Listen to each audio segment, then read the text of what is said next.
In this video, we're going to be naming fractions. So we know that unit fractions are one part of the whole, but that's not always the case when we're dealing with fractions. So looking at our first example, we have how many parts are shaded. For this shape, we have 2 of the parts that are shaded. How many total parts in the shape? I'm going to have to fix that.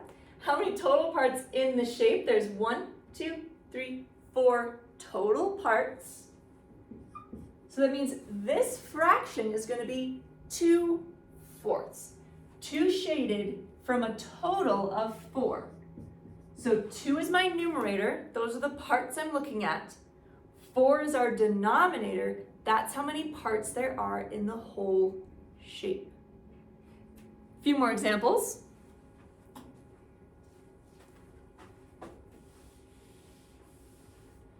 So we're going to try and find the correct fraction name for the given shape.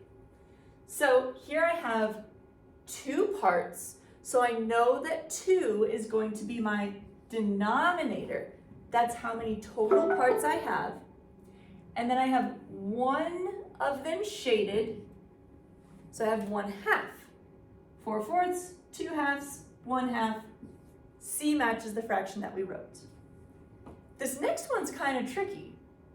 I have 1, 2, 3 total parts. I know my denominator's 3.